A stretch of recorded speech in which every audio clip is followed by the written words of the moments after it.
When we started pulling the files for this deep dive, I really thought I knew who Nina Simone was. Right. I had the greatest hits version in my head. The High Priestess of Soul. The activist with the afro and that incredibly intense gaze. The voice. That voice. It sounds like gravel and honey mixed together. Yeah, the icon, the face you see on a T-shirt, the symbol of resistance. Exactly. But looking at the stack of sources we have in front of us today, and we're talking personal diaries, FBI files from the Civil Rights era, performance reviews from the 1950s, even medical summaries from her later years, the picture is just so much more fractured. And honestly, more tragic than the legend suggests. So much more. Okay. Because if you actually asked the woman behind that voice what she was, she wouldn't have said jazz singer. No. She wouldn't have said soul icon. No. She would have told you quite firmly and probably with a bit of irritation that she was a classical pianist. Yes. And that distinction, it isn't just a label for her. It is the central tragedy and the driving force of her entire life. That is the perfect way to frame it. So our mission today is to walk through this life, not just as, fans, but almost as investigators. Yeah. We want to try and answer that big what-if question that just haunts her biography. If the classical music establishment had opened its doors to her, would Nina Simone even exist? My gut says no. I mean, it almost certainly says no. And that's the uncomfortable truth we kind of need to unpack. I think so, too. We're going to look at how systemic racism and what we now know was undiagnosed bipolar disorder and just absolute musical genius all collided to create this singular, volatile force. It's a story about a woman who was, in a way, murdered by the music establishment as Eunice Waymon. Yes, and how Nina Simone was the ghost that rose up to take revenge. That gives me chills. So let's open the file. We have to start at the beginning. Tryon, North Carolina in the early 1930s. Eunice Kathleen Waymon, born in 1933. She was the sixth of 8 children in a house that was, full of music, but also full of a very strict religious discipline. Her mother was a Methodist preacher. And reading about her early years, the word prodigy almost feels like an understatement. It really does. She sat down at the piano at age 3 or 4 and just played. She didn't bang on the keys like a toddler. She played God Be With You Till We Meet Again. By ear, with no lessons. It was just undeniable. And in a small southern town during the Depression, that kind of talent, it doesn't go unnoticed. It became a community project. Right. Her music teacher, a woman named Mrs. Mazanovich, who was white, she recognized that Eunice had a gift that was, frankly, too big for Tryon. Way too big. I love this part of the story because it shows how the community really rallied around her. It wasn't just her parents scraping pennies together. No, it was bigger than the family. Mrs. Mazanovich helped establish the Eunice Waymon Fund, and people in the town, black and white, pitched in money to pay for her education. That's such a crucial detail. She wasn't just playing for herself. She was carrying the investment and the hopes of her entire community on her shoulders. A heavy burden for a kid. A huge burden. They sent her to Allen High School for Girls in Asheville, where she graduated as valedictorian, and then they sent her to the Juilliard School in New York for a summer. Juilliard. I mean, that is the dream for any musician. But for Eunice, Juilliard was just the prep school, right? Mm-hmm. The real target was something even more exclusive. The Curtis Institute of Music in Philadelphia. That was the holy grail. And her family actually moved to Philadelphia specifically for this. Her parents, her siblings, everyone uprooted their lives to support Eunice's shot at Curtis. The plan was set. It was all laid out. She was going to be the first Black female concert pianist of note in America. But before we get to that audition, there's a moment from her childhood that I think we have to talk about. It's the recital incident. Oh, yeah. When I read about this, it felt like the first time we actually see Nina Simone peek through the eyes of little Eunice Waymon. You're absolutely right. She's 12 years old. She's giving a classical recital at the local library. It's her big debut. Her parents are beaming, sitting right there in the front row. And then a white couple walks in. And this is the Jim Crow South in the 1940s. The unspoken rules, or rather the very spoken rules, kick in. Exactly. The organizers ask her parents to move to the back of the hall to make room for the white audience members. It was a standard humiliation. Just a part of life. But Eunice Waymon, at 12 years old, wasn't having it. No. She stood up from the piano bench and reportedly refused to play a single note until her parents were moved back to the front seats. That is incredible courage for a child. I mean, most adults wouldn't have dared to make a scene like that in that environment. It is. And it's the seed of everything to come. She later said that incident was the moment she was radicalized. long before the civil rights movement even had a name. It was an early, brutal realization that her talent, no matter how transcendent, didn't exempt her from the color line. Not at all. She could play Bach better than anyone in the room, but she was still expected to know her place. So she carries that fire with her to Philadelphia. It's 1950. She's prepared her whole life for this audition at the Curtis Institute. She walks in, she plays, and then the letter comes. Rejected. It's hard to overstate how devastating this was. It wasn't just a no. It was the death of the dream she had built her entire identity around. And we have to look at the numbers here to understand the odds. There were 72 applicants that year. 72. Only 3 were accepted. It was incredibly competitive. But Eunice, and later Nina, went to her grave believing that the rejection was purely racial. The Institute has always denied that, right? They have. They point to the fact that they had accepted other black students before, like Blanche Burton Lyles or George Walker. So what's their explanation? Well, they argue that perhaps her playing style, which was already very improvisational and rhythmic even then, just didn't fit the rigid classical mold they were looking for. But whether it was explicit racism or just impossible statistics, the impact on her psyche was the same. Exactly. She felt the door was slammed in her face because she was black. Precisely.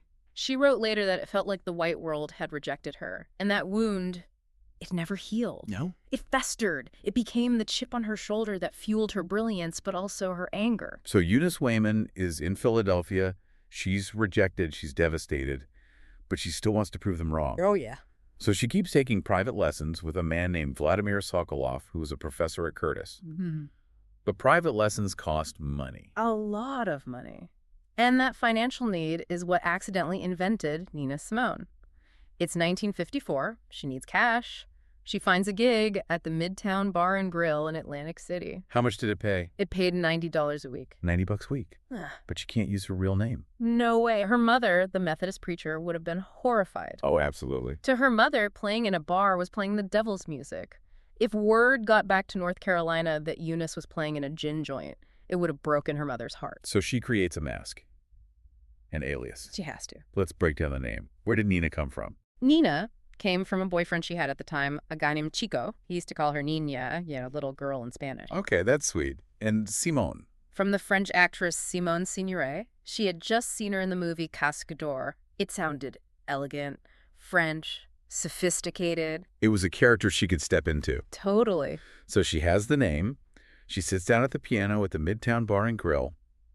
But there's a catch, isn't there? There's a big catch. The owner comes up to her and says, "You're not just playing piano. If you want to keep this $90 a week, you have to sing." And this is the great irony. She had never sung professionally. She never trained as a singer. Never. In fact, she later said she knew she had a really limited vocal range. She was a contralto, and she didn't have the acrobatic ability of a jazz singer like, say, Sarah Vaughan. Right. But she had perfect pitch from the piano, so she decided to treat her voice like just another instrument in the mix. And because she was only doing this to pay for classical lessons, she didn't abandon her training. She started blending what she knew Bach, classical counterpoint, with what the, drunk audience wanted. Jazz, blues, folk standards. And that desperation, that collision, it created a completely new sound. It did. She was playing pop music to fund a classical career that was already technically dead in the water. But the audience didn't know that. They just heard this mesmerizing hybrid. And it caught on fast. By 1958, she records I Loves You, Porgy. From Gershwin's Porgy and Bess. And it becomes a Billboard top 20 hitter, or only top 20 hit in the U.S., which is amazing to think about. It is. Her debut album, Little Girl Blue, drops. She is officially a star. But we have to talk about the business side of this era because it just makes my blood boil. Oh, it is a classic, tragic music industry story, but Nina's case is particularly egregious. It's just so blatant. She was young, she was naive about the business, and she just wanted to get the record out. So she sold the rights to the Little Girl Blue album outright to Bethlehem Records for $3,000.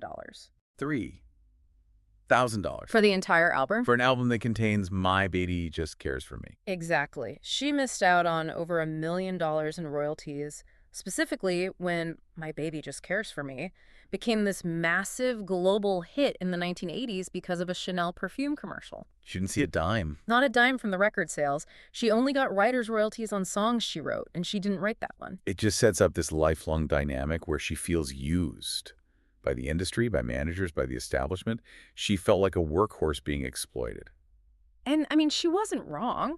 No, she wasn't. I want to pause on that back meets blues concept we touched on, because looking at the sheet music analysis and the source material, it's actually wilder than just mixing genres. Oh, it's so much more complex. She's doing something neurologically difficult. Right. So think about your brain. Usually, a jazz pianist uses their left hand to keep the rhythm and the chords. That's the anchor. But Nina's left hand was often playing these independent Baroque melodic lines. She's essentially playing a classical fugue with one hand, While her voice is doing this lazy, soulful improvisation over the top. It's cognitive dissonance made into music. That's the key insight here for you, the listener. Nina Simone wasn't jazzing up classical music. She was forcing the audience to sit in the tension between European rigid structure and African-American improvisational freedom. Yes. She made those two worlds fight each other on the keyboard. Miles Davis was apparently in awe of this. He was. He talked about her ability to play three-part counterpoint while improvising. And then she used silence. Talk about that. Because she wasn't a belter, she would hold notes, elongating them, or she'd just stop playing entirely to create this incredible tension. And she demanded that the audience respect that tension. Yeah. This brings us to the high priestess persona. She was known for being, let's say, uncompromising on stage. Haughty, aloof, sometimes aggressive. Yeah. Yeah. She would stop the show if someone clinked a glass. I've read that. She would just stop and stare. She would stare down people who were whispering. But you have to connect that back to Curtis. Connect that back to the classical world. In a symphony hall, the audience is silent. They are reverent. So she was trying to force the nightclub crowd to give her the respect of a classical recital. Exactly. She wasn't being a diva just for the sake of ego. She was trying to reclaim the environment she felt she deserved. She was saying, I am a serious artist, and you will listen to me like I am playing Carnegie Hall, even if we are in a basement in the Village. And that tension between the artist and the audience was about to explode into something much, much bigger and more political. The 1960s are heating up. Nina is living in Mount Vernon, New York. Yeah. And you have to look at her neighbors. It's a who's who of the revolution. She's neighbors with Malcolm X. Right next door. She's friends with James Baldwin, Langston Hughes, and the playwright Lorraine Hansberry. You cannot be in that circle having dinner with those minds and not be radicalized. No way. And up until 1964, she was with Colpix Records, singing mostly standards, right? Right, covers, standards. But then she switches to Philips, a Dutch label, and suddenly the gloves are off. And the turning point, the moment the switch just completely flipped, was 1963, the murder of Medgar Evers in Mississippi. And then the bombing. The bombing of the 16th Street Baptist Church in Birmingham that killed 4 little girls. She later said that the song Mississippi Goddam came to her in a rush of fury, hatred, and determination. And, I mean, look at the title, Mississippi Goddam. You couldn't say "Goddam" on the radio in 1964. No. It was a dare, a deliberate provocation. I was reading the lyric sheet for that track, and what strikes me is how she isn't asking for permission. This isn't "We shall overcome." Not at all. This isn't a plea for patience. No, it's a threat. She literally sings, "Me and my people are just about due." She's mocking the liberal white establishment that's telling her to go slow. This is where we see the divergence from the Dr. King philosophy, isn't it? Absolutely. Nina Simone wasn't marching for integration. She was singing for revolution. Right. And the sources highlight that she was much closer socially and ideologically to Malcolm X and Stokely Carmichael. She wasn't preaching nonviolence. There's a quote here where she actually proposed an armed struggle to form a separate black state. Which, for a pop star in the mid-60s, is career suicide. Total career suicide. And the industry reacted exactly as you'd expect. We have reports of radio stations in the South literally smashing her promotional records. Oh. She was effectively blacklisted from mainstream airplay. But she doubled down. She didn't retreat. She released 4 women. And I really want to dig into this one because even today, this song is heavy. It's a sociological thesis in 4 verses. It's brilliant. She takes these 4 archetypes of black women, Aunt Sarah, Sophronia, Sweet Thing, and Peaches, and dissects how slavery and colorism created them. The Sophronia verse always gets me. The description of being the product of a rape between a white slave owner and a black slave. It's just devastating. And it was controversial. We have to remember, black radio stations banned this song, too. Really? They felt it was airing dirty laundry. It shows how isolated she was. Too radical for the whites and too raw for the conservative black establishment. So she's an island. A complete island. And amidst all this, she collaborates with Langston Hughes on Backlash Blues. He wrote the lyrics for her. It feels like she was trying to build this intellectual fortress around her anger. She also took the unfinished play by her late friend Lorraine Hansberry, who died so tragically young, and turned it into To Be Young, Gifted and Black. Which became the anthem. I mean, Aretha covered it, Donny Hathaway covered it. It was a song of uplift. But while she is becoming the voice of the revolution on the outside, her personal life is unraveling in a way that is just terrifying. Yeah. We have to talk about her marriage to Andrew Stroud. He was a police detective who became her manager. Tough guy. A very tough guy. They married in 1961, and from the outside, they were a power couple. He brought order to her career. But inside? It was a nightmare. Nina alleged he beat her. She said he treated her like a workhorse to generate cash. He controlled the money. He controlled the schedule. He was the enforcer. And at the same time, she's grappling with her own internal chemistry. And this is the crucial context that just wasn't public at the time. No, nobody knew. We now know, thanks to later medical records and biographies, that Nina Simone was suffering from undiagnosed bipolar disorder. Back then, they might have called it manic depressive or We just called her crazy or Sh- difficult. Yeah. The fits of outrage, the unpredictability, the aggression. It was often framed as her being a diva. But looking back through the lens of mental health, we see a woman suffering from these manic highs and devastating suicidal lows without any medication to stabilize her. Not at all. There are some really shocking stories about her aggression later in life. It's honestly jarring to read the police reports from that time. It is. In 1985, she fired a gun at a record executive whom she accused of stealing royalties. Fired a gun at him. Yes. She admitted she was trying to kill him but missed. She said that. I tried to kill him. She did. And in 1995, while living in France, she shot her neighbor's son with an air gun because his laughter was disturbing her concentration. She perceived his laughter as a racial insult. It shows the paranoia that was setting in.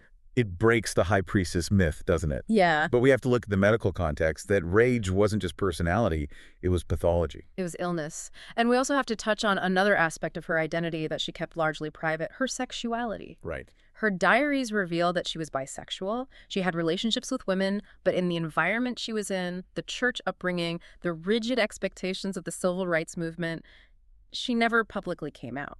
That's just another layer of repression, another part of herself she had to hide. It is. And the tragedy just continued with her treatment.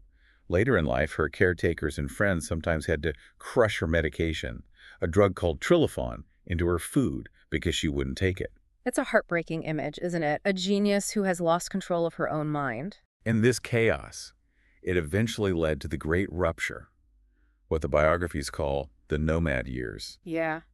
By 1970, the pressure cooker just explodes. She's got tax trouble because she's protesting the Vietnam War by not paying taxes. Her marriage to Andrew Stroud is violent and crumbling. And she just vanishes. It's so cinematic. She leaves her wedding ring on the dressing table for Andrew to find, leaves her daughter Lisa in New York, and flies to Barbados. And this begins a decade of wandering.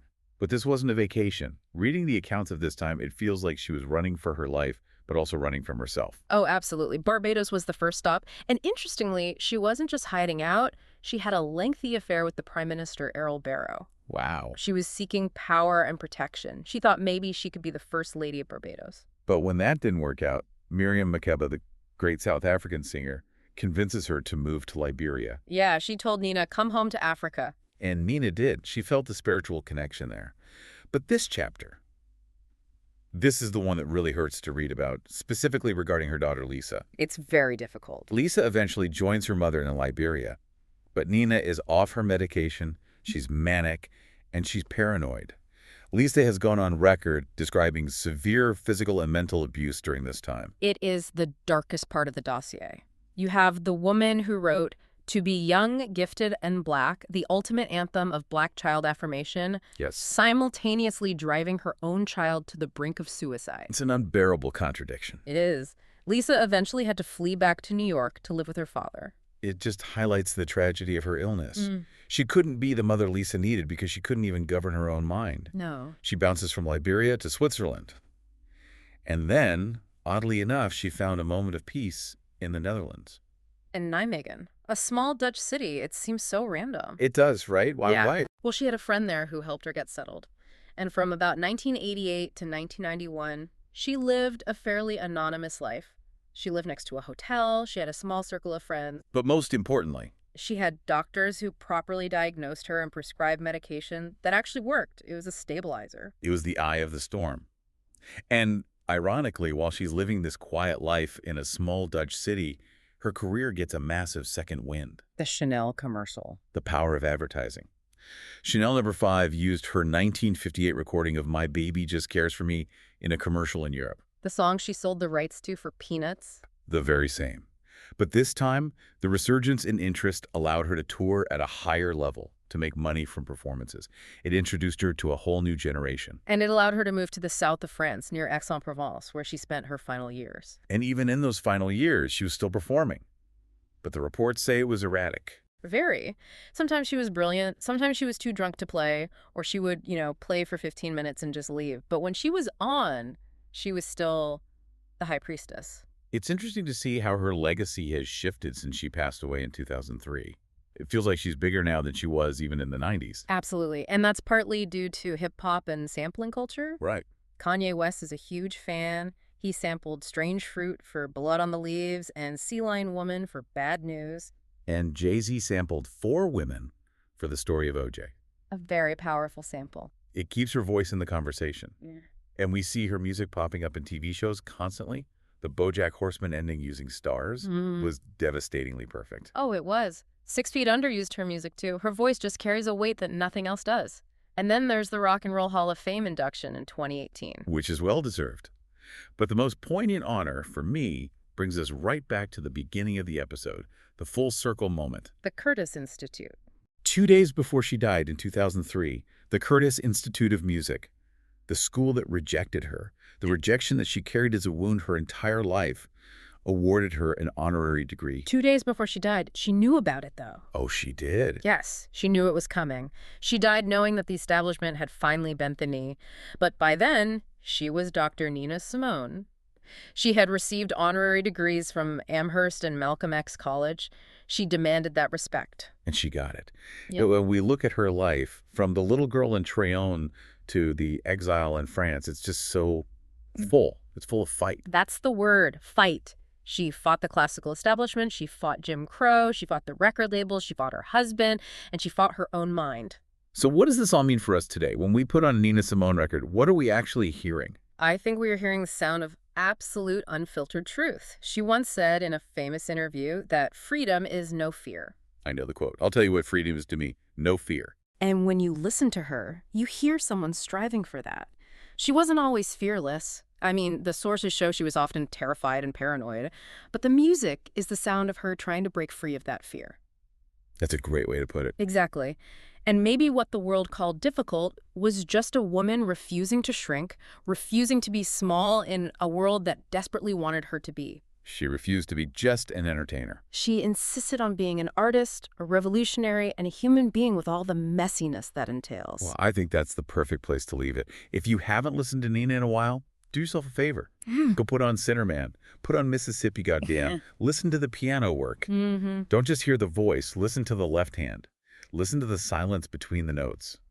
And remember, Eunice Waymon, the girl who just wanted to play Bach. It changes how you hear every single note. Thanks for diving deep with us. We'll catch you on the next one.